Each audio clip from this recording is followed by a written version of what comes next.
Yusuf Sissoko ibi bolo iba asiaka abu arajo ye dura femi bi kononton ani nani tomi murumuru duru amela selike ni watina kabo jela korati kunyumani wordala nega durusira 76 33 43 03 muyanga chere sano de aras balaira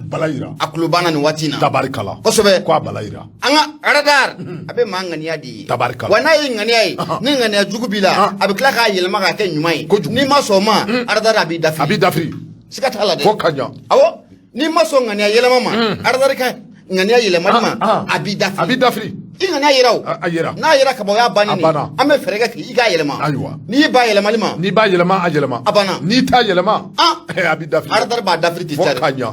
tabarikala kumanyana aras balaira dangro bayamba funu wati na francisco na la sredanta ma ameta so de bamako abu ne bembolo don ni mebona ale sebaningala de yo umar angoy ba sogona ke akumara de akuni ya jetemena kala je wuli ka jo kumbe sina négociation kumbe sina wala sa on me sega segin to kumuna kana G5 Sahel o konna ula de bena ka fo o négociation mon kumbe sina abu safna jera abela jele mbora ka bijila te tari akomunye bamako ye na be fanga maraba ko fo uye wole bla malide munumbe ni wati na banga surasla ko fo onu munumbe ka baraka G5 Sahel o konna la anga fanga maraba ye wole ka bulo umma ku ka feran dabali bela jele ke junya kalo clip bisaba u fana ka seginga u ka munye la kana bo konna la u ka seginga u ka chake daro koro konna la no be surasla ko fo anga surasla ka fen na be ka baraka G5 Sahel konna la ko junya kalo clip bisaba koni abu safna jara samba fla ane samugan fla ko ka sura abela jele segina kana munye arme o konna la munye umar angoy bay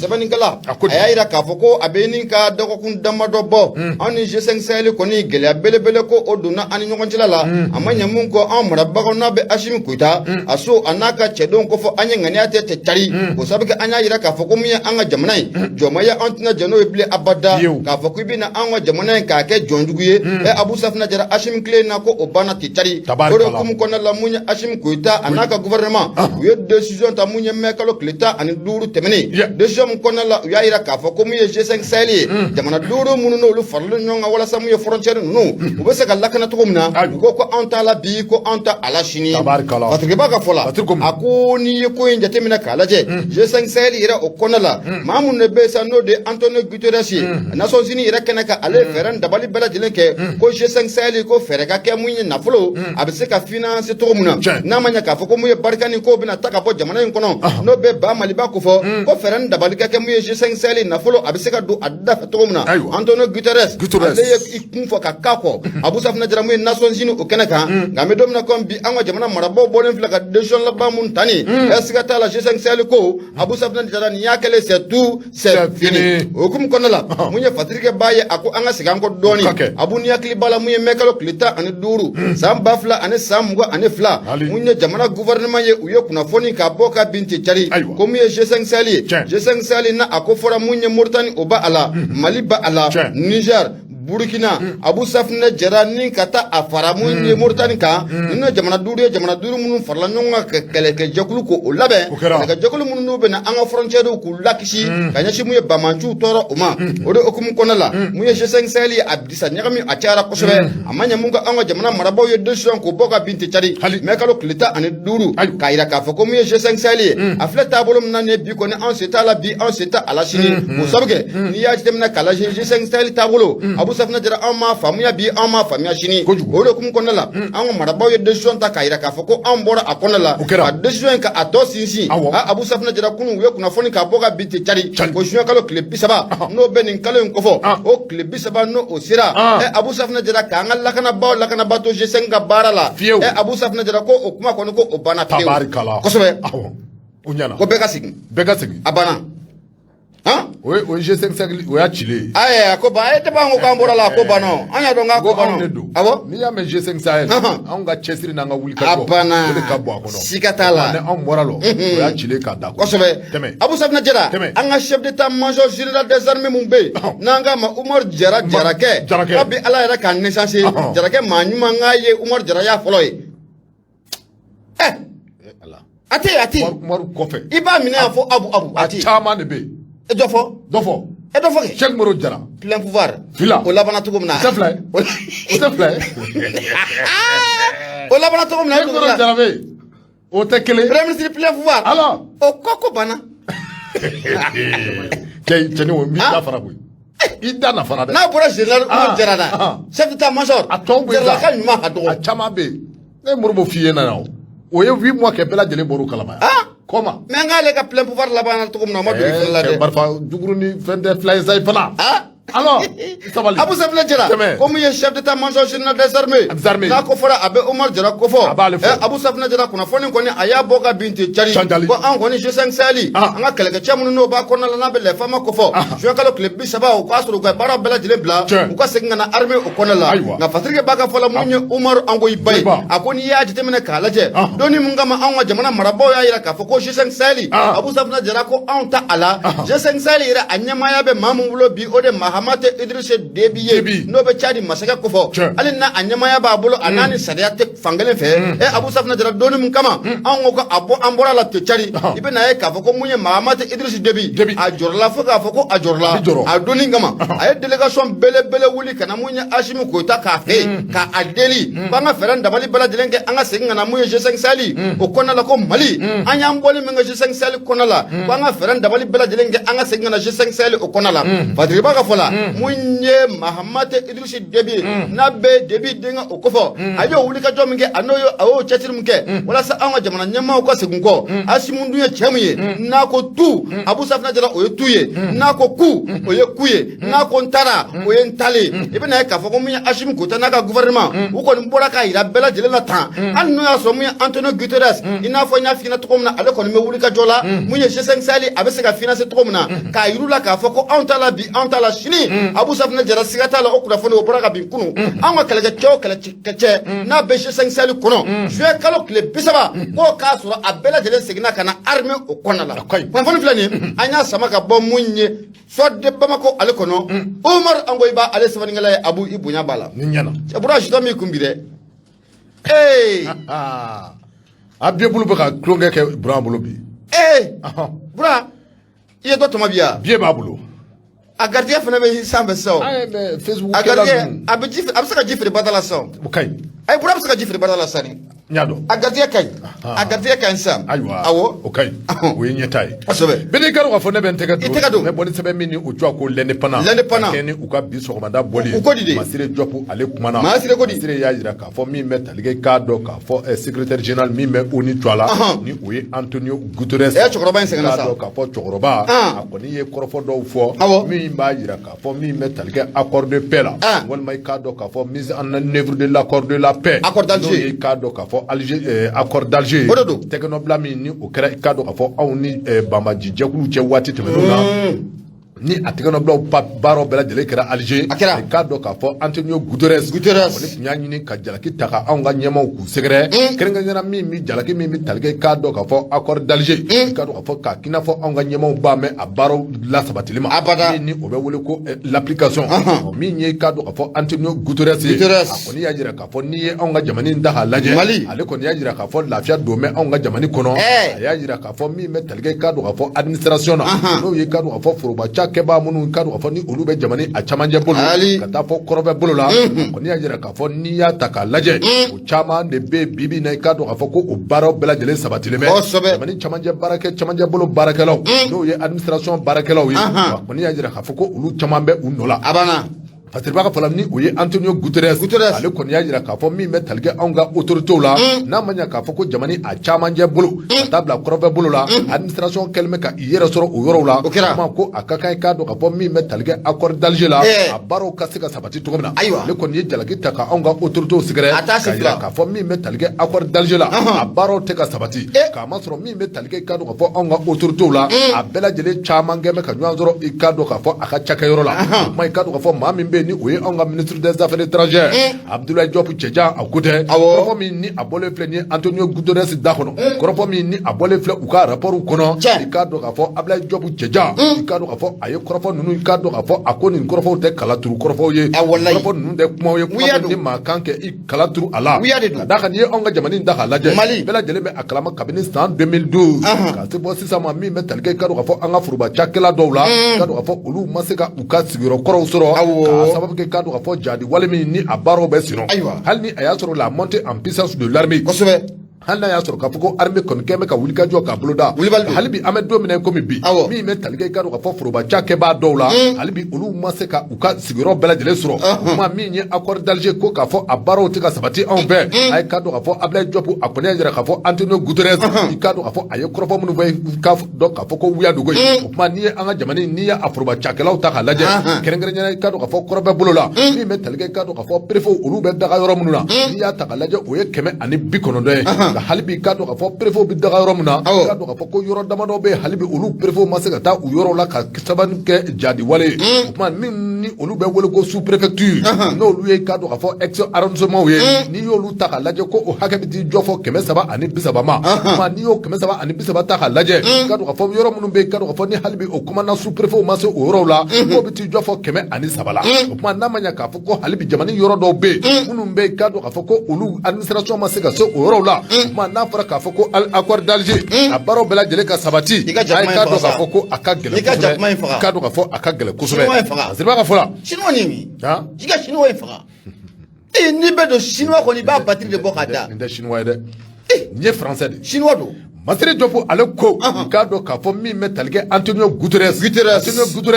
ka do ka fo akoni jalaki chamanda mi me talige ka do ka fo onga autorité la ko lu secret ata bonne nyana mi me talige ka do ka fo na manya ka fo ko be abenyin nga sabati walma na manya ka fo ko jamani a furba barakelo chamambe ni uye usigu da usuro ma fo me talige accord d'Alger la akono baro bela jere kunkan ka sega sabati onga autorité fe mi nyi ka do ka fo cheja Ablaye Diop ay ka do ka fo amason Antonio Guterres aka korofo kan nunu ma ka sababu ke ka do ka fo ayajira ka fo korofo munu ni abole fe ka rapport kono ka fo ko ni rapport la moy ka ni tara anga terenka ni tara chamanja bolola ni tara ka do ka fo jamani halib bi mi metal ga koroba bolola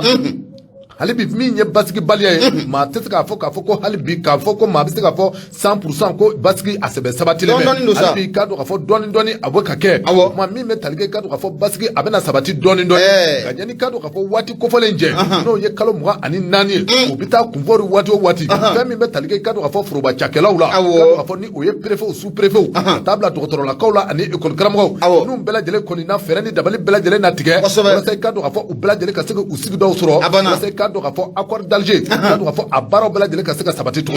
Masire fleni anya mi moy ka do ka fo indépendant kono Masire Diop ale ka sebedu Masire Diop abu foli obetani ka asegere les démocrates ne be boni ale sebeningala de Sambu Sissoko akumara de Abu Safna jara abena tamunye musokoroni amalo be doga dola abo ojo na ma furunto korosoro katano ye esigata la abetani goyo korodo kato ojago munye Sambu Sissoko akumara de akwa mi domina kombi sambi saba temenen kofe Musa Tanga no be jinale Musa Traoré ale ka fanga binen kofe Abu Safna jara mamunu ne amba fuma bi ko la démocrate Abu Safna jara mun kera ka teme e ku ye leçon ka attirer wa ye mun ka teme les démocrates ama fo mamunu ma les démocrates politiquement do koy c'est pas autre chose iga mo awo na ma koro ne top law abla ne ya bla mena fen fana tiga sura la so fen tiga sura na ma bla be gele de faga tiga sura fen tiga sura o pa ete faga ita bla nyagele abla iki bolo to ne abla cho anye abla e boruko awo me sura su ko sizande sura su dunga mugute sura da banaja te sura de ya kera to na la kana na kanya aw politiquement dun digelo ma anga manje mamna su ko warti sura nganu ya la kana kanya hali kadda oma bi ma tugu kumbo ko ni wulibali ay ngol la kana te dugo dula abu ko sentige de joka ma ko c'est ça la kana fem bela jile ma era sura la kana bana ni ya me pauvre ni ya me logo ni ya me cher ni ya me sakaso ngol la kana de bi la kana bene ni ya me ibe ni femme mangement la kana sabati ne la kana te ma dore jele mu den ko ma dore jeru muso ko ma dore jeru fanu boko Abu Safna jara wala sa o me se ka sunogo lafiya la to olu de be shiena nay nene lay minogo lay kongo lay Abu Safna jara wala sa o me se ka shi lafiya o konna to o wati kilo la on dale mi an ko mi poivre de tamati de dagela de alors ni ya mi bi dagela fo u ka sore be balola Sigatala. Le démocrate. Ni yɛrɛ sɔrɔ laharan bɔlɔ kɔnɔ. Na poivre gɛlɛya fɔ dɛ. Laharan bɔlɔ. Ni yɛrɛ sɔrɔ yen. Poivre gɛlɛya mɛ. Tamati gɛlɛya mɛ. I t'o fɔ dɛ. Abada. Cɛ tɛ. A fɔ ye kɛ. I bolo don. I ni mɛlɛkɛw b'a bɔ ɲɔgɔn na ye. Sigatala. Tɛmɛ. Abu an bɛ taa. O ka kɛ. Sambu Sisoko. A kumana le démocrate o kɔnɔ la. A ko di. A ko san 30 tɛmɛnen kɔfɛ. I bɛ na ye k'a fɔ ko mun ye Ala ka hinɛ général Musa Tarawele la. Abu Safinɛ Jara u y'ale ka fanga ni k'o dafiri tɛ cari. Maa minnu ye fanga in dafiri. A donni kama u y'u kanto Musa Tarawele ma k'o ye dictateur ye. Nka n'a ma ɲɛ k'a fɔ ko Musa fanga ko o dafirila. Maa minnu nana fanga kɔni ka na ta 91. Abu Safinɛ Jara fo ka n'a bila an bɛ don min na ko bi. An k'olu le ma ko les démocrates. An k'u ma tuguni ko 25e heure. Abu Safinɛ Jara ni maa ninnu hali bi u tɛ fɛ k'u bolo k'u jiginɛ. I bɛ na ye k'a fɔ ko ni maa kelen ninnu de taara fara ɲɔgɔn kan jɛkulu kɔnɔ. Jɛkulu mun ko an ko a ma ko M5RP. Dɔnni mun kama mun ye Laji Burama IBK Ala ka hinɛ a fana la. Abu Safinɛ Jara a bɛ fanga la. Maa minnu taara fara ɲɔgɔn kan ko M5RP. O jɛkulu ninnu kɔnɔna la. I bɛ na ye k'a fɔ ko a bɛɛ tun ye o démocrate kelenw de ye. O démocrate kelenw de tilala ka wuli mun ye Laji Burama faga. Abu Safinɛ Jara ni k'a kɛ c'est tout c'est fini. Patrick Ba ka fɔ la. Mun ye Sambu Sisoko. A ko an bɛ don min na ko bi. N'a ma ɲɛ k'a fɔ ko les démocrates ninnu wuli ka jɔ bɛ sen na hali bi u bolo. Ne la n'a bɛ politicien ninnu ko fɔ. An n'olu ka jɛ ka wara k'a faga. Abu Safinɛ Jara k'u b'o golo d'u kana ka anw lasiran.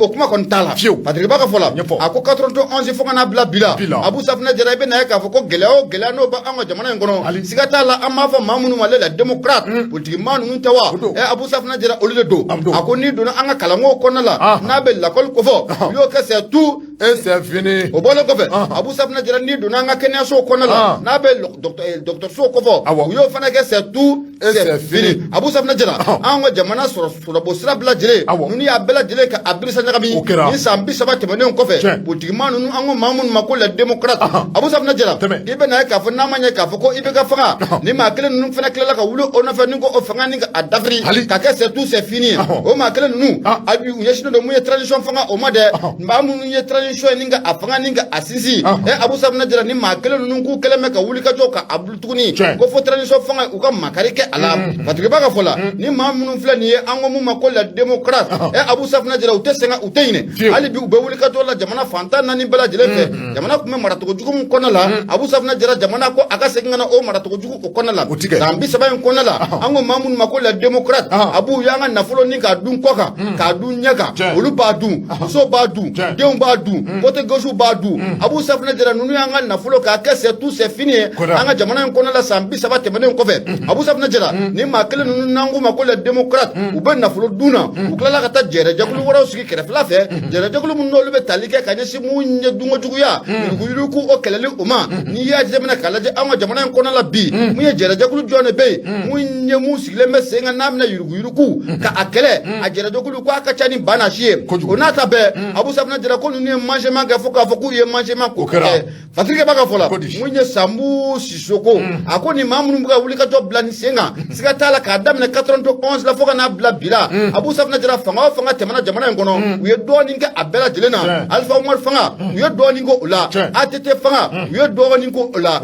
Abu Safinɛ Jara n'i ye ko in jateminɛ k'a tɛntɛn. N'i ye ATT fanga yɛrɛ jateminɛ k'a lajɛ. Maa mun ye an ka armée ni ka a dafiri tɛ cari. An ka armée ni ka a sigi a sen samara kan. Abu Safinɛ Jara ko o bɛ tita abada. Ko mun ye Amadu Tumani Ture Ala ka hinɛ a fana la. A fana siɲɛ y'o la. Abu Safinɛ Jara o bɔlen kɔfɛ an ka lakɔliko k'a kɛ c'est tout c'est fini ye. Siga t'a la mun ye Laji Burama faga o de lakɔliko kɛ c'est tout c'est fini ye. Mun ye Alifa Umaru Konare mun ye fonctionnaire milliardaire. Abu Safinɛ Jara ko a yera mun ye Alifa Umaru tile de la. Abu Safinɛ Jara lakanabaliya ko nɔ ɲana ɲɛ kosɛbɛ an ka jamana kɔnɔna la ni san 31 tɛmɛna la. O n'a ta bɛɛ mun ye ni politique maa ninnu ye Abu Safinɛ Jara u tɛ fɛ k'u bolo k'u jigi koyi. Hali bi u bɛ dɛndɛnni na u bɛ ka maliden dɔw k'u bɛlɛ. Patrick Ba ka fɔ la fɛn mun kɔni ye an sɔrɔ kunun an b'o dɔn. An bɛna fɛn mun kɔni ye sini Abu Safinɛ Jara an t'o dɔn dɛ. Nka fɛn mun ye an sɔrɔ kunun siga t'a la politique maaw k'a dɔn k'a fɔ ko an b'o dɔn. K'a fɔ ko o kelen de bɛna an sɔrɔ sini. Abu Safinɛ Jara ɲininkali to min ko a bɛ sigi ye. Mun ye Patrick Ba ye n'o de Sambu Sisoko. A y'a jira k'a fɔ ko mun ye les démocrates ninnu an b'a fɔ maa minnu ma ko les démocrates. Waati sera Abu Safinɛ Jara u ye fili min kɛ san 31 tɛmɛnen na k'an ka jamana ni k'a kɛ batɛmɛ sira ye k'an ka lakɔli lakoli ninga dafri kama keneso ninga adafri anwa lakana balia muna nyoyo no anga jamana kono no watina sigata la munyen ama fo mamun mala démocrate ko safna jera mano te ko olno do koy wa jamana fla gelea kona la sigata la démocrate ama fo mamun ma la démocrate les politiciens sigata la les politiciens ma chama ma famo siraka awo démocrate yo démocrate halbe politicien ma ba famo siraka ngusobe abo nous y jamana ya chikada ma utra frano nga ko fonctionnaire milliardaire ayira alfa klela alors no aso anga dogo alors ayira o klela mais aéroport koré jom do ya suma olu de te ay mo jamana abdai assez ka dugolo ko burja ka nyagamita olu de te olu de mana yira mo la ko dugolo e fen verita awo kono te musa tanwati alors akorobo anga docteur so kona la bi abu safna jira banabagato mamu tani banabagato banabagato be lafia munya akorosiki ba on est pas les contamination jone ngana noy direct les démocrates la kana balia akana anga jamana kono wira ba fo doni minga ma modbo keita kata bla musa trawole la ube fanga en bla domuna arme mamu kuma anga kelega chobulo wira ba fo o démocrate numba fo bo fo les 26 missiles que Moussa détenait à l'époque. Oubofo. 26 missiles. Il y avait plus de 26 missiles. Fin dile au lieu de man. On les crasse bien à les 26 missiles. Kabet ne gafir lo maya. Okera. Hali buba ka globa kache. Awo. Coupe fanga faibli. O makaya. Eche. Awo la kana baw. Ma saba marfa kele. Akira jo klela. Akira de klela. Milliard kadu akoka kadu anyeka ka maira jafari ya mwe faso nafolo la John ya senga Musa Tanwati Musa Tanwati ngache ni kunye ikadunda kumana se hali 10 millions ma déporté à Kidal directement wa beta ni makunaja ibi koko bi fay anwa jamana wati muna ambe kelela do jele no umso no dongo abu safna jara wala sa anwa lakana wari bora kadi o politiki maw banya ayta mara ma fon sangana duma atara munye atoko bolen flongo voiture ndado ma photo mire la blende en carton atara sangana duma ya plus de 200 et quelques partis politiques nafabala do rete subvention mi meka duma o de la assise sévère anko ka parti politique be chikaba kada do flade asibivation ine uka dimu ye kuna fondilo mama ya la sona amago de bala amago bala de abo wallahi kani kanu wa fo mentege do me boni sebe mini o twa ko info matin ka do ka fo sikuba ale ka sebe no ani andasra politiquement ba fe ka dimitune bela dele me akalama ka fo jouer kalo clétan temene ni me telke ka do ka fo anga jamane kundigi asimi guita aso ye décret boko abi chanjal décret mi telke feminga des révisions constitutionnelles ni ka do ka fo o ye sharia kisei amna élément Chara kise ba mi kado ka foni jamani atabolo kado ka foni abe kuma oka kado jamani nyema no ye asimi guitaye aye a décret ka boka bigoy kera juin kalo klita koni ajira ka fo mi metalike kado ka fo constitution mi ni abe anguna abe ni kado ka fo février kalo kle moga ani duru 1992 no ye kado ka fo bakleza keme kono do ani bikono do ani fla kabo o watila kado ka fo jamani abe ka bara sira mi ve kado ka fo chara kise ba mi ni abe jamani kono ko wati de siraza kuma ikado afoko chera kise ko akanyela abiyela mawo bina fo idasira mamunu ma no ye kado afoko glugiba kanjela uye no ye politiquement uye no ngame ko uye démocrate uye kado afoko ado jemeni asimi gocha ka krofo ye ga ado jonde ni ayeko ko ado kete ka fujeni ni ka adusu takaba ube pinenna ado fujeni na ne ayingo abu safla jara mena feno fiyena ibe ko inote kabla kodi élection mun na bena ni kalata mun mena le abu hali inya bani manu nun chamana abu safna jira maus lentene mamu ye ko de bena mali mara sana nata lo de bena mali mara as lentene mamu ye abna kambe na ambe min wele ko inconnu de siki galaje mami yere to ma me politique go buna o de bena jamana mara de ni chu chanjalai o de kan abana parce que ba ka fɔlɔ ni o ye sikuba ye info matin kɔnɔ a y'a yira k'a fɔ min bɛ tali kɛ Asimi Goïta la a ye ka don k'a fɔ dɔgɔkun tɛmɛnen a décret ko a bɔra ka bin canjala ye décret in bɛ tali kɛ fɛn min na ne ye ka don k'a fɔ ka commission dɔ bila sen kan commission min bɛ yen ka don k'a fɔ ni o bɛna an ka foroba gafe n'o ye ka don k'a fɔ constitution ye ka don k'a fɔ sariyakisɛba min bɛ jamana a cɔ a la ka don k'a fɔ sariyakisɛ min ka don k'a fɔ ni a baaraw bɛɛ lajɛlen kɛra kabini février kalo tile 25 san 1992 waatiw la ka don k'a fɔ général Musa Tarawele ale ka fanga dafirilen kɔrɔ kɔ ka don k'a fɔ constitution bilara sen kan o constitution min ni o bilara sen kan kabini o waati o constitution kelen o de bɛ sen nɔ o de bɛ sen nɔ o de bɛ sen nɔ yɛlɛmali caman de kan ka don a la koyi n'i y'a ye député bɛ taa an ka wari ka amangement k'an ka wari dun immunité constitution in de don koyi ka taa kojugu kɛ ka canu kɛ ko immunité bɛ n kan birifini bɛ n kan alors a bɛ bɔ i kan a bɛ bɔ i kan parce que ka fɔlɔ ni o ye siguba ye o kɔni y'a jira k'a fɔ ko Niger kisɛ min ni a filɛ nin ye i k'a dɔn k'a fɔ ni a baaraw kɛlɛ bɛ san caman bɔ kosɛbɛ n'a ma ɲɛ k'a fɔ ko fanga kɔni ko a dafirila pewu n'a ma ɲɛ k'a fɔ ko fanga kura kɔni bɛ sen nɔ n'a ma ɲɛ k'a fɔ maa minnu ni olu bɛ transition cɛmancɛ fanga a ɲɛmaya la bi i k'a dɔn k'a fɔ u ka hamina tɛ dɔ wɛrɛ dɛ o de ye k'a dɔn k'a fɔ ka Mali k'a refonder ka Mali k'a jɔ sen kura ye kɛ i k'a dɔn k'a fɔ min ni a bɛ wele ko Mali kura o Mali kura i k'a dɔn k'a fɔ o baaraw tɛ se ka sabati fiyewu min bɛ tali kɛ i k'a dɔn k'a fɔ constitution na ni o ye jamana a sariyakisɛba ye ni i k'a dɔn k'a fɔ ni a ma kuraya parce que i b'a ka fɔlɔ Asimi Goïta i k'a dɔn k'a fɔ ko a ye nin décret waati min na a ye a bɔ ka bin maa minnu bɛ yen i k'a dɔn k'a fɔ ni o ye an politikimaw ye a politikimaa caman de bɛ yen minnu ni i k'a dɔn k'a fɔ ko olu b'a fɛ ka fujeni politikimaa caman de bɛ yen i k'a dɔn k'a fɔ ni u dusuma bɛ fɛ ka tɔɔrɔ olu kɔni y'a jira k'a fɔ k'i k'a dɔn k'a fɔ jamanikuntigi a kɛlen filɛ ka hakilina min da nin ye a y'i k'a dɔn k'a fɔ ko nin tɛ taa olu jimi sira fɛ kɛrɛnkɛrɛnnenya i k'a dɔn k'a fɔ politikimaa min bɛ yen ni o cogoya ko Amadou Goïta n y'a dɔn k'a fɔ a kɛra ministre kɔrɔ ye anw ka jamana in kɔnɔ parti dɔ bɛ yen ni o cogoya ko PS Yelenkura a b'i n'a fɔ o ɲɛmaa don koyi parti Yelenkura ni a ɲɛmaa ye Amadou Goïta bɛɛ lajɛlen bɛ a kalama k'a fɔ ko nin cɛ kelen min filɛ nin ye a ye ministeriya a y'a kɛ Ibrahim Boubacar Keïta ka fanga na ale kɔni y'a jira k'a fɔ jamanikuntigi kɛlen filɛ ka hakilina min da nin ye n'o ye i k'a dɔn k'a fɔ ka maga kɛ anw ka sariyakisɛ la a ye k'a dɔn k'a fɔ ko olu tɛna jɛn ni a ye bi wa u jɛn dɔ tɛ ni a ye sini k'a sababu kɛ i k'a dɔn k'a fɔ sariyakisɛ min ni o bɛ an kunna n'o ye i k'a dɔn k'a fɔ constitution du 25 février 92 ye ko i k'a dɔn k'a fɔ ko o sariyakisɛ min filɛ o ye ko n'a ma ɲɛ k'a fɔ ko baaraw bɛ kɛ i k'a dɔn k'a fɔ ko o sariyakisɛ kɔrɔ in ko an ka baara kɛ ni o ye jamana ka jɔ ni o kelen ye ka d'a kan ale ɲɛ t'a la k'a fɔ ko fili bɛ o kɔnɔ fili fitinin minnu mana ye o kɔnɔ k'u kan ka se ka o retouche kɛ ka min ye i k'a dɔn k'a fɔ ka maakuraw ta minnu bɛna sariyakisɛ bɛɛ lajɛlen yɛlɛma i k'a dɔn k'a fɔ ko nin tɛ taa ale jimi sira fɛ Amadou Goïta ko ten ayiwa an bɛ ɲɔgɔn siya dɔn jamana in kɔnɔ koyi bɛɛ bɛ bɛɛ dɔn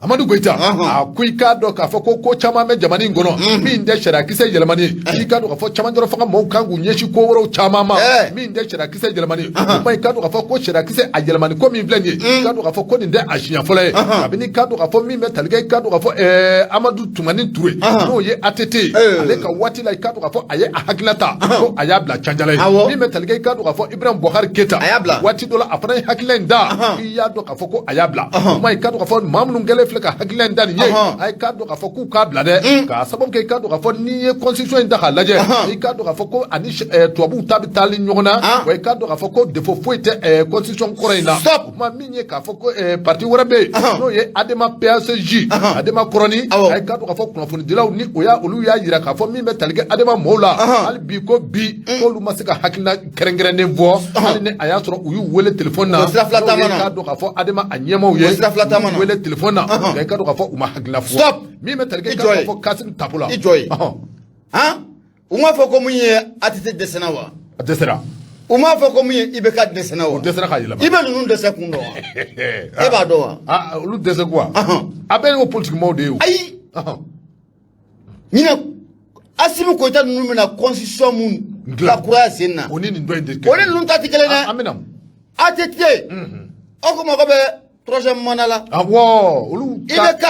o fana ko mago bɛ troisième mandat la ni ko i b'a yɛlɛma n'o hakili a tɛ taa o wa hakili b'o de la koyi a tɛ taa o o tɛ wa a bɛ yɛlɛma Minye kado ka fo Kasim Tapo. Maître Kasim Tapo. Bâtonnier. Magistrat. Kado ka fo Dangoroba ki kado ka fo apana apmana Afrique Kablula. No ye télévision so ye anga jamani ngono. Afrique Kablula kado ka fo Kasim Tapo. Apana ye kado ka fo nisogwa takani hakilin ka segre. Mi me talike kado ka fo constitution mi ni uye 25 février 92. Aya jira ka fo minye ka fo ko yelma bina do ala. Ka commission do ta munu mina kana barenge. Kado ka fo ko wa ale fana hakilina tebi a hakilina teji. Abana. Ka sababu ke kado ka fo constitution mi ni afle anguna. Mamunu be kado ka fo ni obi talike l'américain na. Fe mi me talike sangeme flala. Ko lu yo ke démocratie kono. Ma ni ya anga constitution mi blende ko ani l'américain ta ka suru nyana. O ma mamunu be ni olu be démocratie nyedo ka do na kari. Kado ka fo ko anga constitution la barala ni olu ka hakilina. O ma mi ka fo ko toucher bina ke ala. Ay kado ka fo ko dawuli la songala maye Kasim Tapo ko ale koni madala ka fo ko bara hakilina ngai gwe. O ma kado ka fo Dangoroba do be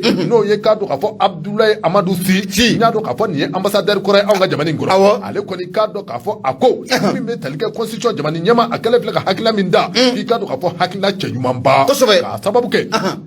ni ye ikado ka fo anga constitution da laje constitution min be ikado ka fo ni albarala kabini sa 1992 ka se sisama ko yelema chama ni kan ka do akoro ma ikado ka fo ko fonyango chama be ni chama be anga jamani ngono ko chama asababu ye constitution yi ko o pa constitution min ni ayelema ni ko pa buda ka fere ni dabali bela jele tike na manya ka fo ko bara mi mina sabati no bi wolo ko malikura o ma malikura te se ka jofio ka ando constitution koro kono ma na manya ka fo ko malikura hakila be ko bara kumfola re kan ga nyeshi fe mi ma de ka fo constitution ko ka la bara constitution ka yelema ka keni kado ka fo mi me talika kurkan fugala kurkan fuga sharia ko ka constitution ko ka la bara wala sa ani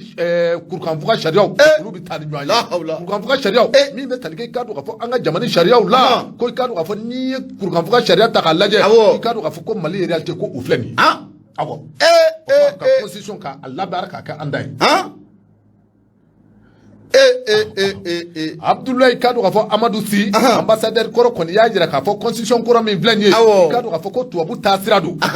na manya ka fo ko constitution ko amna bara na bara kuraye kado ka fo ka ke tuabu la taye kado ka fo ko halbi ko amakla wandi bo gwela kuno ma ko constitution ga yelema ka kina fo kurkan fo ka be koro fo munu vo akina mi me kurkan fo ka kuno ko koro fo kele unta ko do anga constitution kuno wala sanga jamani kado ka fo amisi ka bo gwela do be jamani no ye info matin sikuba ale ka sebenu dobe jamana mbila de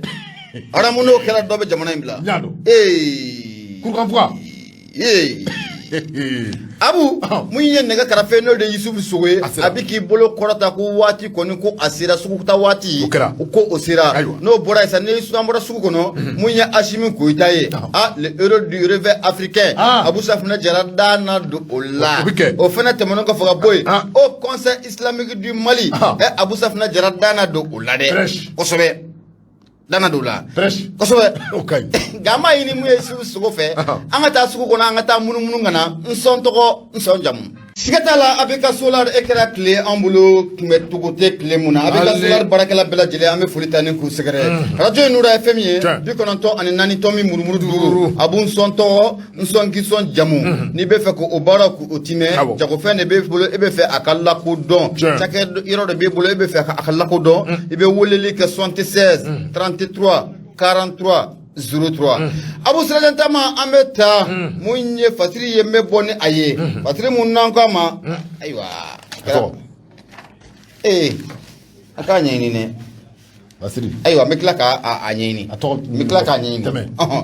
Abu Mabonaye munye fasiri ke ba sebeningala de Baba Jila So flage akumada de ako munye anwa colonel Ashimi Koitaye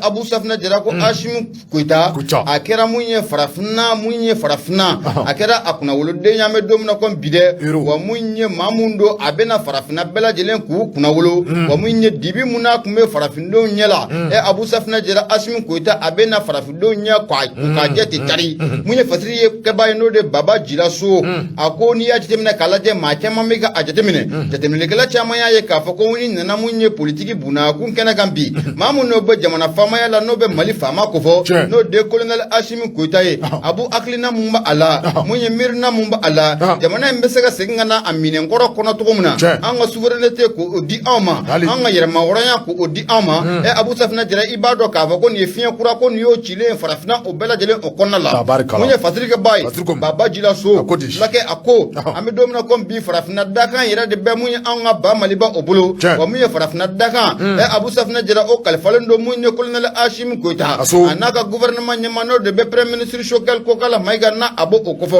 a ko a bɛ nin ka waati caman bɔ i bɛ na ye k'a fɔ ko mun ye yɛlɛma caman ko o bɛ ka don mun ye farafinna bunakun kɛnɛ kan koyi yɛlɛma ninnu n'i y'a jateminɛ k'a lajɛ a bɛɛ lajɛlen sɔrɔla mun ye an ka jamana faama n'o de bɛ colonel Asimi Goyita Abu Safinɛ Jara n'o o bɛ ale kofɔ a ko waati tɛmɛnenw na i bɛ na ye k'a fɔ ko mun ye nansara jamana minnu kun kɛlen bɛ ka gɛrɛntɛ ta ni ka na anw sɛgɛrɛ i n'a fɔ Faransi ka gɛlɛya ta ka farafinna o sɛgɛrɛ Abu Safinɛ Jara mun ye Asimi ye a bɛ ka wulikajɔ kɛ mun ye gɛlɛya a ka bɔ Mali dala gɛlɛya a kana da Mali dɔrɔn ma dɛ Faransi kɛlen bɛ ka t'i dabiri anw na ka an joli k'o samali mun kɛ gɛlɛya bɛ se ka bɔ mun ye farafinna bɛɛ lajɛlen o dala cogo min na ko n'o ye maa ka wulikajɔ ye bi siga t'a la ko y'an ka jamana faama n'o bɛ colonel Asimi Goyita o bɛ ale kofɔ k'o ye ale ka wulikajɔ ye fatirikɛ b'a ka fɔ la mun ye Baba Jilaso a y'a yira k'a fɔ ko mun ye an ka politiki bunakun kɛnɛ kan hali bi i bɛ na ye k'a fɔ ko mun ye an ka nafoloko o ko bɛ se ka sɛnsɛn cogo min na mun ye farafinna kɔnɔna yɛrɛ la ba Maliba o kɔnɔna la Faransi kun bɛ ka na i da mun biri an joli la ka a sama ko Asimi bɛ wulikajɔ la hali bi o baara ninnu bɛɛ lajɛlen o bɛ se ka ban cogo min na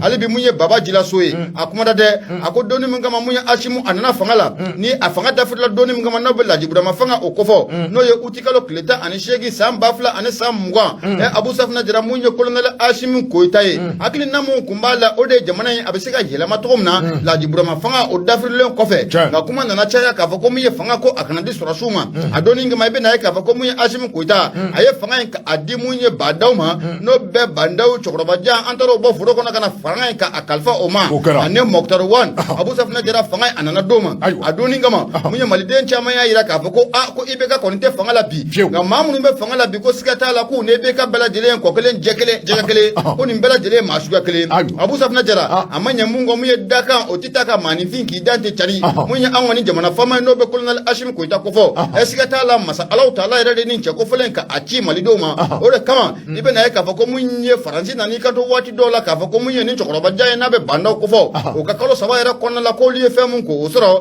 Abu Safinɛ Jara ko IBK ka san 7 la ko o m'o sɔrɔ a donni kama maa caman y'i kunkolo ka a tiɲɛ maa caman y'a yira k'a fɔ ko n'i ye Faransi kelen ka maa ma k'i tanu Abu Safinɛ Jara i dabirilen don i ka jamana la o hukumu kɔnɔna la n'a ma ɲɛ k'a fɔ ko mun ye Bandaw ka fanga a nana dafiri fanga a taara ka di a tigi yɛrɛ ma n'a bɛ Asimi Goyita n'a bɛ ale kofɔ Asimi Goyita a nali fanga la fo ka n'a bila bi la farafinnadenw kun sigilen tɛ ni fɛn mun ye k'a yira k'a fɔ ko mun ye maa bɛ sɔrɔ farafinna kɔnɔna la kɛrɛnkɛrɛnnenya la maa yɛrɛ bɛ sɔrɔ mun ye maliden ye mun bɛ se k'i ɲɛjɔ nansara ɲɛ la n'a bɛ Faransi kofɔ mun ye gɔn tɛgɛ ye mun ye k'o ci a tɛgɛ Abu Safinɛ Jara maa kun tɛ sigi n'a ye k'a fɔ ko o maa bɛ na nka mun ye jamana faama ye n'o bɛ colonel Asimi Goyita kofɔ a y'a yira makɔrɔ maa minnu kun bɛ ka an ka fanga mara waati kɔrɔ la ka tɛmɛ olu ni ne tɛ kelen dɛ i ye denmisɛnnin ne yɛrɛ denmisɛnnin wa hali bɔkabi n'an ye kɛlɛ kɛ n b'i ta k'i cadi kojugu a tɛ se a la o a tɛ se la a bɛ se makɔrɔ ko tɛ yan Asimi makɔrɔ minɛ dɔrɔn ka ayi siɲɛ tatu hali makɔrɔ est-ce que a bɛ se ne yɛrɛ la e kɔni tɛ ale tɛ se Yusufu la Abu ayi tɛ se hali Yusufu la makɔrɔ wala makɔrɔ se i b'a daminɛ Yusufu ni ye makɔrɔ di ne ma sisan Abu m'a yɛlɛ sanfɛ ka a munumunu n'a ye yɛlɛ sanfɛ ka munumunu n'a ye ne ni makɔrɔ ka kɛlɛ kɔni ka jaso sabula ne ni makɔrɔ ka kɛlɛ ni ye makɔrɔ kelen ka ne bɔ ka bin Abu mɔri bara de sen b'a la o ye nansaraw ka mɔri bara de sen b'u la a tɛ se kosɛbɛ Abu Safinɛ Jara komi y'an ka jamana faama n'o bɛ colonel Asimi Goyita kofɔ Faransi bɛ jogo juguya mun na an ka jamana kɔnɔ san 9 tɛmɛnen in na Abu Safinɛ Jara a y'o bugunatigɛ k'o yira diɲɛmaa bɛɛ lajɛlen na diɲɛmaa ka bɔ o kalama o bɔlen kɔfɛ mun ye Faransi a kɛlen ka bolofara min n'o ye CEDEAO ye Abu Safinɛ Jara an ye gɔri k'o sɛbɛkɔrɔ da mun ye CEDEAO maaw ɲɛ la o kɛra diɲɛ bɛɛ lajɛlen ɲɛna o tɛ kɔnɔdimi ye o ye ɲɛdimi ye Abu Safinɛ Jara hali jamana minnu bɛ an kɛrɛfɛ dugu la bi n'o bɛ be Guinée Conakry ko fo fo ka taa bila mun ye Burkina Faso la Abu Safina Jara ninnu bɛɛ lajɛlen nisɔndiyalen do bi koyi maliden mun n'o bɛ jamana in kunna bi n'a bɛ Asimi Goyita ko fɔ u bɛɛ lajɛlen nisɔndiyalen do Asimi Goyita kɔrɔ o de kama i ɲɛ b'a fanga maraba ninnu minnu bɛ Guinée kunna bi ka taa bila Burkina la u bɛɛ lajɛlen bɛ fɛ ka Asimi ka sira in ka a taama Abu Safina Jara i bɛ na ye k'a fɔ ko mun ye Asimi ye mun ye Makɔrɔ kun bɛ politique jugu mun na anw ka jamana in kɔnɔna la a ka san kelen kɔnɔna la Asimi y'o o da lɛfɛ kɔnɔ jɛma bɛɛ lajɛlen o ka bɔ o kalama mun ye jamana faama ye Asimi Goyita a ye fɛɛrɛ dabali k'o sigi sen kan a n'a ka jɛgɛrɛ jɛkulu mun ye force barikani ye u taara u yɛrɛ ka sɔrɔ ala an m'u gɛn o sabu kɛ min Asimi ye fɛɛrɛ minnu k'o sigi sen kan fɛɛrɛ mun tɛ kɛ sababu ye abada Abu Safina Jara k'u kun bɛ to yan o ye cɛ fɛɛrɛ ye Abu Safina Jara o bɔlen kɔfɛ ka bɔ yen mun ye u ka nafigiso minnu kun bɛ yan ni RFI ka taa bila mun ye France 24 la Asimi ye olu bɛɛ lajɛlen ka bɛɛ lajɛlen fumali ka bɔ an ka jamana kɔnɔ waati tɛmɛnenw na wa o ma dogo maa la o kɛra bɛɛ lajɛlen ɲɛna Abu Safina Jara an kɔni bɛ don min na comme bi maliden minnu yɛrɛ bɛ jamana kɔ kan bɛɛ lajɛlen bɛ k'i disi gosi o sabu kɛ i mana bɔ fan o fan k'a fɔ k'i ye maliden ye Abu Safina Jara bɛɛ lajɛlen de b'i lajɛ wa i ne kunnawolo de bɛ bɔ o kɛnɛ o kan o ma sɔrɔ dɔwɛrɛ fɛ min ye jamana faama n'o bɛ colonel Asimi Goyita ko fɔ a ka wuli ka jɔ a n'a ka cɛsiri maliden danbe kun ye fɛn mun ye Asimi ko fɔ maliden ka segin ka na a danbe kɔnɔ Abu Safina Jara hali bi an ka jamana faama n'o bɛ colonel Asimi Goyita ko fɔ a nan'i bolo ka a cari k'a di Irisi jamana ma fɛn bɛɛ lajɛlen fɔra a ko an bɛ don min na comme bi Mali ni Irisi jamana an ka yetaw de ye kelen ye wa a kana na buru ma dɛ Abu a ye bala fɔ ka dunun ko fɔ mun ye an ni Irisi jamana Abu Safina Jara an tɛgɛ mun dilen filɛ ɲɔgɔn ma nin ye an tɛgɛ ko a tɛ bɔ ɲɔgɔn bolo fɔ Abu Safina Jara mun ye Faransi kun kɛlen bɛ ka gɛrɛtɛ jugu mun ta ka anw sɛgɛrɛ u ka accord mun n'o kun bɛ an n'u cɛ accord de défense an b'a fɔ nin ma ko nin ye duguci sɛbɛn ye Abu Safina Jara mun ye Asimi Goyita ye a y'o accord de défense ni ka kɛ c'est tout c'est fini Abu hali bi mun ye Asimi Goyita a bɛ taale koyi Asimi Goyita waati tɛmɛnenw na fɛnɛ a y'a yira mun ye Faransi la a ye fɛɛrɛ dabali bɛɛ lajɛlen kɛ a ka pankuru o pankuru bɛ yen n'a y'a pan ne ka jamana a kunna Abu Safina Jara maa min fa y'i yɛrɛ fa jateminɛlikɛla caman y'a jateminɛ k'a ye a ko nin cɛ kɔfɛla mun n'o filɛ Mali kunna bi n'a bɛ Asimi Goyita kɔfɔ ko an k'an sigi n'a ye k'a fɔ ko don n'a nataw la Paul Kagame mɛ ye baara o baara kɛ mun ye wuranda ko an k'an sigi n'a ye k'a fɔ ko mun ye Asimi Goyita don n'a nataw la k'a ba anw yɛrɛ ka jamana a b'a ja mana piya ka tɛmɛ wuranda kan kunnafoni filɛ nin an y'a sama ka bɔ mun ye fatirikɛ sɛbɛn kɔnɔna la Mali horizon an y'a sama ka bɔ Mali horizon kɔnɔna la maa min sɛbɛnnikɛla de o de Baba Jiraso Abu i bonya o b'a la Bidikɛrɛ k'a fɔ ne bɛ n tɛgɛ don a don joona ne kɔni sɛbɛn min ni o cogoya ko i k'a dɔn k'a fɔ l'indicateur du renouveau o ko di Seydou Jara ale ka sɛbɛn don est-ce que min bɛ tali kɛ i k'a dɔn k'a fɔ mandat MINUSMA la MINUSMA i k'a dɔn k'a fɔ min bɛ tali kɛ olu ka mandat a renouveler ko la n'o ye i k'a dɔn k'a fɔ u ka waati kɔni a dafara a banna min bɛ tali kɛ i k'a dɔn k'a fɔ ka waati kura k'o ta k'o di MINUSMA ma o bɛ sen na i k'a dɔn k'a fɔ u ka to anw ka jamana in kɔnɔ hali bi a ye k'a dɔn k'a fɔ an bɛ waati min na komi bi ko gɛlɛya bɛɛ a kɔnɔ min bɛ tali kɛ juin kalo tile 10 san 2020 na conseil de sécurité de l'ONU i k'a dɔn k'a fɔ ko u ye ɲɔgɔn sɔrɔ a soba in kɔnɔ waati min na i k'a dɔn k'a fɔ u ye ɲɔgɔn sɔrɔ soba in kɔnɔ a ye k'a dɔn k'a fɔ ko gɛlɛya nana don kɔrɔfɔw la i k'a dɔn k'a fɔ ko bɛnbakɛ fɔli na i k'a dɔn k'a fɔ ko lajɛrɛ u y'a cɛ tuguni min bɛ tali kɛ i k'a dɔn k'a fɔ juin kalo tile 29 nata in na u na taa ɲɔgɔn ye tuguni min bɛ tali kɛ i k'a dɔn k'a fɔ MINUSMA a ka mandat bɛ se ka kura anw ka jamana in kɔnɔ tɔgɔ walima i k'a dɔn k'a fɔ mandat a kana se ka kuraya walima i k'a dɔn k'a fɔ ko gɛlɛya bɛ nin ko in kɔnɔ koyi a tɛ b'a ka fɔ la n'o ye k'a dɔn k'a fɔ Seydou Jara ye Seydou y'a yira k'a fɔ Seydou y'a yira k'a fɔ min bɛ tali kɛ MINUSMA la MINUSMA ye k'a dɔn k'a fɔ ninnu kɔni u bɛ anw ka jamana in kɔnɔ a bɛ waati bɔ ka jamana kɔnɔden caman de bɛ yen minnu ni olu y'a yira k'a fɔ min bɛ tali kɛ wasa la i k'a dɔn k'a fɔ a ma sɔrɔ MINUSMA a ka baara kɔnɔ o ma i k'a dɔn k'a fɔ MINUSMA i k'a dɔn k'a fɔ u bɛ anw ka jamana in kɔnɔ a bɛ waati bɔ ka communauté internationale olu ka cidenw don k'a fɔ CEDEAO ka taa se communauté internationale ma minnu bɛɛ lajɛlen ka hakilina i k'a dɔn k'a fɔ mandat de MINUSMA a bɛ se ka kura anw ka jamana in kɔnɔ cogo min a ka jan i k'a dɔn k'a fɔ hali ni a baara in bɛ kɛ min bɛ wele k'i k'a dɔn k'a fɔ condition n'o ye k'a dɔn k'a fɔ taasira dɔw de na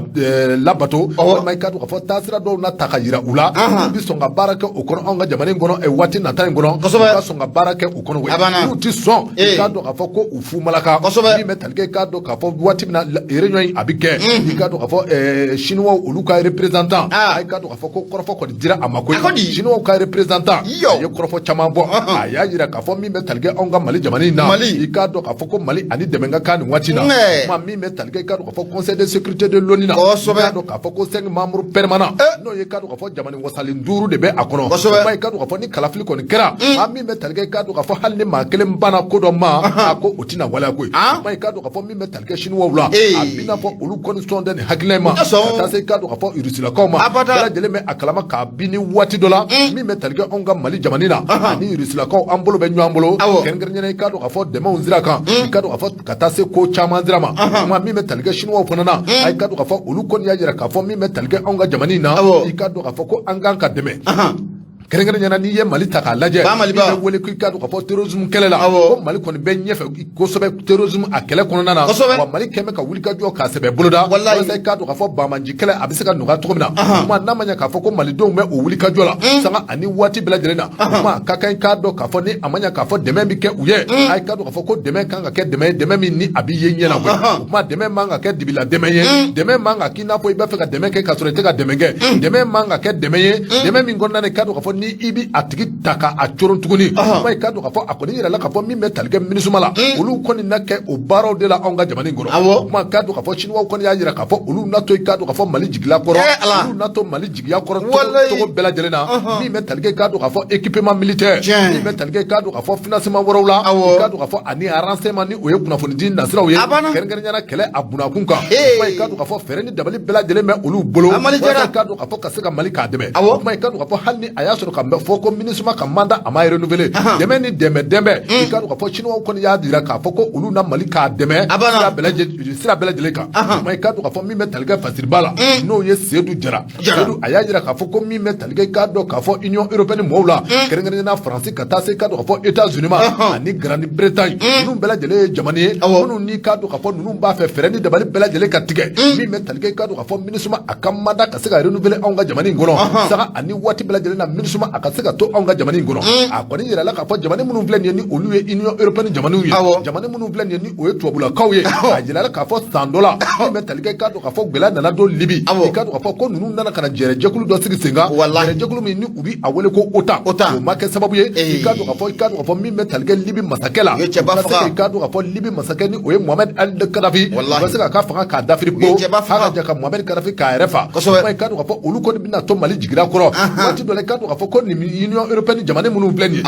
woni dusu man na kasara kerengere nyane ka do ka fo kabini mali don zona ku tege de urusila koma kerengere nyane ka do ka fo mi metalge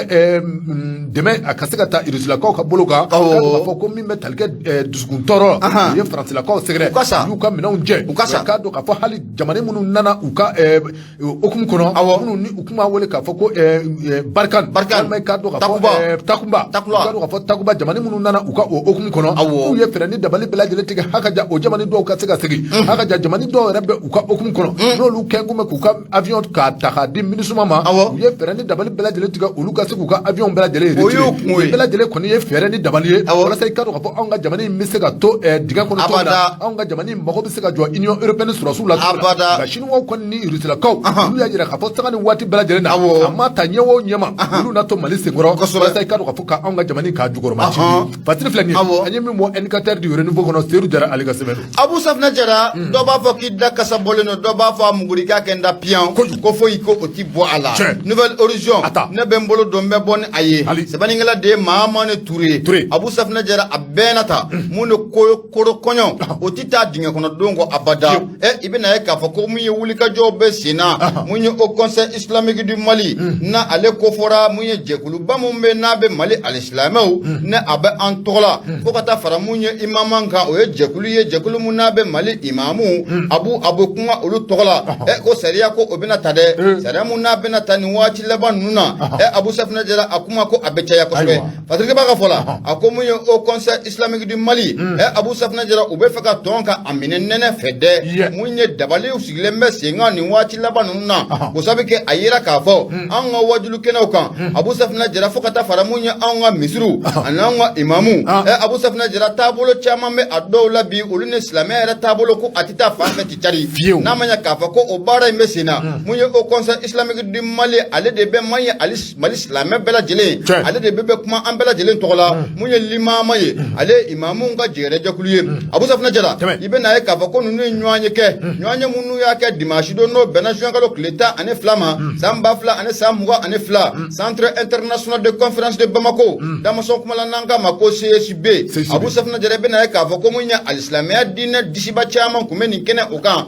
fo ka taa fara mun ye an ka autorité administrative maaw kan olu caman kun bɛ kɛnɛ kan o hukumu de kɔnɔna la k'i bɛ na ye k'a fɔ ko mun ye Haut Conseil islamique du Mali u ye wele bila bɛɛ lajɛlen ma ka yira k'a fɔ ko mun ye u ye jateminɛ kɛ k'a fɔ ko nin waati laban ninnu kɔni o kɔnɔna o la Abu Safinɛ Jara ko mun ye ko kɔni ko a cayalen don kosɛbɛ mun ye wajulikɛlaw yɛrɛ dama aw ni ɲɔgɔn cɛla o la imamu yɛrɛ dama ni ɲɔgɔn cɛla la a ka jan mun ye an yɛrɛ ka misiri kɔnɔnaw ye toto tire nama tire toto ci cai Abu Safinɛ Jara ko o baara ko o cayalen don kosɛbɛ ka ɲɛsin o baara ninnu ma mun ye Haut Conseil islamique du Mali ka fara limama kan u y'a yira k'a fɔ k'u bɛna sariya damadɔnin k'u ta sariya mun n'a bɛna boli kosɛbɛ mun ye an ka wajulu kɛnɛw kan sariya mun n'a bɛna boli kosɛbɛ an ka misiri kɔnɔnaw la wa sariya mun n'a a bɛna boli kosɛbɛ an ka wajulu taabolow fana o la Abu Safinɛ Jara mun ye Haut Conseil islamique du Mali ye u y'a yira k'a fɔ ko an bɛ don min na i ko bi sariya saba Abu Safinɛ Jara u y'o bɔ ka bin tɛ cari sariya saba ninnu na u y'a ye k'a fɔ ko an bɛ don min na ko bi ko mun ye jɛn tɛna kɛ n'a ye abada mun ye wajulu kɛnɛ kan danga kari maa la maa minnu n'olu ye silamɛya yɛrɛ sinsin bere ye fɛn minnu n'olu ye silamɛya yɛrɛ sinsin bere ye an ko min ma ko fondement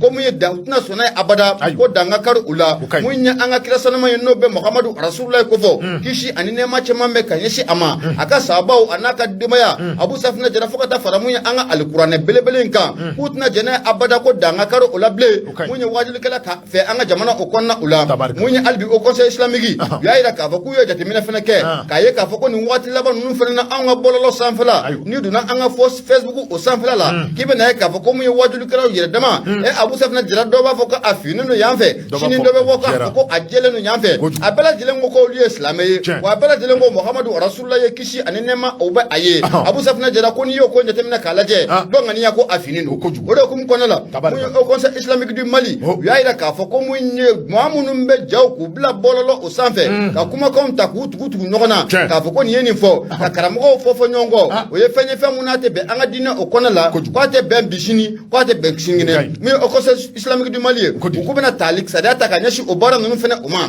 Abu Safinɛ Jara hali bi n'o bɔra yen i bɛna ye k'a fɔ ko mun ye Haut Conseil islamique du Mali ni ka fara imama kan u ye jateminɛ kɛ n'i donna anw ka misiriw kɔnɔna la bi misiri ye suguya fila ye anw fɛ yan misiri mun bɛ yen n'an k'a ma ko mosquée communautaire n'o kofɔra a bɛ mun ye jama ka misiri o kofɔ misiri mun fana bɛ yen n'an k'a ma ko mosquée privée n'o kofɔra a bɛ maa kelen kofɔ maa kelen ka misiri k'o jɔ yɛrɛ ye Abu Safinɛ Jara ko a b'o o kofɔ Haut Conseil islamique du Mali u ye jateminɛ kɛ k'a ye k'a fɔ o n'i y'o misiri ninnu jateminɛ k'a lajɛ kuma kɔni ko a sɛbɛkɔrɔ cayalen don u caman kɔnɔna la kɛrɛnkɛrɛnnenya la misiri minnu bɛ yen Abu Safinɛ Jara an ko misiri min ma misiri communautaire Abu Safinɛ Jara o imamu bɛ sigi cogo min na ko a kuma k'a ka ca fo k'a fɔ ko a ka ca o de hukumu kɔnɔna la mun ye Haut Conseil islamique du Mali n'a ɲɛmaaya bɛ Basan Den Bamadani Den n'o de ye Usmani Madani Sherif Haidara n'a ɲɛmaaya b'a a bolo a y'a yira k'a fɔ ko mun ye imamu ye imamu ko n'o bɛ sigi misiri o misiri kunna Abu Safinɛ Jara fo ka taa fara mun ye welelikɛla ma mun bɛ misiri ka a wele Abu Safinɛ Jara ko mun ye jɛrɛjɛkulu de bɛ fara ɲɔgɔn kan ni ka o sigi sen kan wa imamu n'a sigira sen kan Abu Safinɛ Jara a bɛ to imamuya la fo abu n'i y'a bɔtɔ imamuya la i bɛ taa sɔrɔ mun ye imama yɛrɛ imamu ka jɛkulu mun bɛ n'an k'a ma ko imama a y'o sariya dɔ ni k'o sɔsɔ walima i bɛ taa sɔrɔ Abu Safinɛ Jara mun ye diinɛ yɛrɛ taabolo dɔ ye ko a y'o sɔsɔ o bɛ kɛ sababu ye ni fɛɛrɛ dabali bɛ sigi sen kan imamu a bɛ bɔ imamuya la cogo min na Abu Safinɛ Jara Haut Conseil islamique kɔni y'a yira k'a fɔ k'u sigi n'a ye k'a fɔ ko sariya ko o bɛna ta ka ɲɛsin min ye nin baara ninnu fana o ma don n'a nataw la maa ma de mana kɛ Abu Safinɛ Jara i ye ninnu sariya ninnu kan a sɔsɔ i k'i sigi n'a ye k'a fɔ ko min ye Haut Conseil islamique du Mali u bɛ fɛɛrɛ dabali kɛ k'i nɛgɛ i bɛ se ka na sariya kɔnɔna la cogo min na an bɛ ɲɔgɔn sɔrɔ alisilamɛya mun kɔnɔna la Abu Safinɛ Jara siga fɔ o bɛ kɛ walasa i bɛ se ka na sariya kɔnɔna la cogo min na nka n'i y'i ban Abu Safinɛ Jara mun ye Haut Conseil islamique du Mali maaw ko k'u b'i ka baara k'a bila mun ye kiri bunakun kɛnɛ kan ko mun ye fanga marabaaw fana ka wulikajɔ kɛ u bɛ se k'u dɛmɛ an ka kiri bunakun yɛrɛ ka wulikajɔ kɛ u bɛ se k'u dɛmɛ baara in bɛ se ka ɲɛ u bolo cogo min na Abu Safinɛ Jara an kɔni bɛ don min na komi bi mun ye Haut Conseil islamique du Mali a kɔni y'a yira k'a fɔ ko nin sariya ninnu a bɛ na dɛsɛ an ka jamana fantan naani bɛɛ lajɛlen fɛ maa ma de ko k'i ye alisilamɛ ye Abu Safinɛ Jara k'i b'i yɛrɛ ye nin kɔnɔna la ko don n'a nataw la a sariya ko a bɛna don an ka misiri kɔnɔ nafolo filɛ nin ye anya sama ka bamu nouvelle horizon ale konna la ma mi sama ngala o de Mamadou Touré Abou Safna Jara ibunya o bete ni hagla kainde silamɛya ni i sera k'a bila règle kan an bɛ dugawu kɛ ala k'a ta fanga d'u ma kosɛbɛ ala k'a kuma i tɛ nin kɛ dakurunya kelen nin kɛ dakurunya kelen waati sera bɛɛ ka dɔn k'a fɔ n bɛ n tɛgɛ don teliya la n bɛ bɔ ni nouvelle horizon ye Mamadou S Traoré ale ka sɛbɛn min bɛ tali kɛ vérificateur général la k'a dɔn k'a fɔ ko u taara baara dɔ kɛ Narena mairie la wari min ni a tununen bɛ o mairie kɔnɔ a bɛ t'i jɔ fɔ CFA wari $10,8 min bɛ tali kɛ k'a dɔn k'a fɔ vérificateur général n'o ye Samba Amadou Babi Samba Amadou Babi i k'a dɔn k'a fɔ ko a ye a ɲini commandant fɛ n'o ye commandant ni cercle ye i k'a dɔn k'a fɔ ni o bɛ Kangaba k'a fɔ ka ci bila i k'a dɔn k'a fɔ Narena a maire ma min bɛ tali kɛ i k'a dɔn k'a fɔ sɛbɛnfuraw bɛɛ lajɛlen u k'a labɛn bɛɛ lajɛlen sabati min bɛ tali kɛ i k'a dɔn k'a fɔ vérification ko a bɛ u sira la waati min na i k'a dɔn k'a fɔ commandant ale kɔni ye o baara kɛ a ye ci di maire ma maire fana i k'a dɔn k'a fɔ a y'a ɲini a ka segal fɛ n'o ye secrétaire général ye mairie la i k'a dɔn k'a fɔ ko u ka baaraw bɛɛ lajɛlen sabati sɛbɛn minnu bɛ yen k'a dɔn k'a fɔ ni olu bɛ tali kɛ administration baaraw la sɛbɛn minnu bɛ yen ni olu bɛ tali kɛ viɛtiko la ka taa se k'a dɔn k'a fɔ sɛbɛn minnu bɛ tali kɛ wariko la ani k'a dɔn k'a fɔ sɛbɛn fɛn o fɛn bɛ mairie kɔnɔ dugukolo sɛbɛnw n'a nasiraw bɛɛ lajɛlen u k'a bɛɛ lajɛlen labaara yanni k'a dɔn k'a fɔ vérificateur ale ka cun waati min na k'a dɔn k'a fɔ vérificateur a cunna k'a dɔn k'a fɔ ko a ye baaraw boloda i k'a dɔn k'a fɔ ka sɛbɛnw k'a bɛɛ lajɛlen k'a larawe a k'a dɔn k'a fɔ ko wo yera kurusi la k'a sababu kɛ min bɛ tali kɛ k'a dɔn k'a fɔ CFA wari $10,8 a n'a kunkanfɛn ko tununa k'a dɔn k'a fɔ Narena mairie kɔnɔ Narena a bɛ Kangaba mara kɔnɔ o tununa k'a dɔn k'a fɔ jɛnɛw y'a ta wa mɔgɔkɔrɔ a bɛ olu de ka juga kɔnɔ wa a bɛ maire de ka juga kɔnɔ wa a bɛ jɔn de ka juga kɔnɔ a ye k'a dɔn k'a fɔ ko ɲininkali tɔ min ko u busan basiriba ka fɔ la i k'a dɔn k'a fɔ min bɛ tali kɛ CFA wari $2 la $2 i k'a dɔn k'a fɔ ko o ye recouvrement wari ye wariw k'a dɔn k'a fɔ o minɛna mɔgɔw la nka o ma don mairie kɔnɔ min bɛ tali kɛ k'a dɔn k'a fɔ CFA wari $10,600 la i k'a dɔn k'a fɔ min bɛ tali kɛ o kɔni tununa ko non justification tɛ dɔwɛrɛ dɛ a bɛ n'a fɔ sɛbɛnlankolon kɔni donna k'a k'i n'a fɔ i k'a dɔn k'a fɔ nin wari in bɛɛ lajɛlen taara a t'a da fɛ k'a sɔrɔ a ma taa da fɛ o b'a fɔnɔ min bɛ tali kɛ i k'a dɔn k'a fɔ 123 000 y'a dɔn o n'a kɛ 24,400 ani 600 min bɛ tali kɛ i k'a dɔn k'a fɔ viɛntiko nasiraw la i k'a dɔn k'a fɔ o tununa hali sini maa tɛ o taara dɔn o kuma i k'a dɔn k'a fɔ a kɔni yɛrɛla k'a fɔ bakurunba la CFA wari $10,8 ani k'a dɔn k'a fɔ a kunkanfɛn caman bɛɛ lajɛlen de tununa Narena mairie kɔnɔ o kuma i k'a dɔn k'a fɔ ko vérificateur i k'a dɔn k'a fɔ a ye ko in bila i k'a dɔn k'a fɔ pôle économique olu ka bolo kan min ni o kan ka kɛ ko o na kɛ dɛ Nasiri fila ɲɛ min bɔ nouvelle horizon fana Mamadou S Traoré ale ka sɛbɛn Abou Safna Jara mun ye nouvelle horizon ma an bɛ foli ta ni k'u sɛgɛrɛ nin waati kelen na mun y'an ka belebele ye sa n'o ye Saka Jakite Jisu an bɛ foli ta ni ka a sɛgɛrɛ mun ye an ka ba Gaguya an ko cɛba mun ma BG an bɛ foli ta ni ka BG ni ka sɛgɛrɛ établissement Gagu kɔnɔna la nin waati na Petit Japon badabada foli an b'a ta ni ka a fɛnɛ ka a sɛgɛrɛ mun ye Aras Ada Samake Ada Samake Fondation Alegria o ɲɛmaaba don an bɛ foli ta ni ka sɛgɛrɛ nin waati na Faransi Abou Safna Jara an m'a kuru k'a da yan sɔgɔmada in na ko sabu kɛ mun ye waati a sɛbɛkɔrɔ sira mun ye kumaso o kalifalen don mun ye Mamadou Adama Mayiga fɛ i tɛ filɛsa maaw ka lasigiden i na Adama a tun bɛ kumaso kɔnɔna la yan mun ye Issoufou Sissoko nɛgɛ kɛrɛfɛ o tun bɛ ale bolo mun ye Burama Traoré Mam Kamara mɔden ale tun bɛ Facebook la kuma bara maa fila kun don sɔgɔmada in na Abou Safna Jara Boubacar Traoré Biti wassalam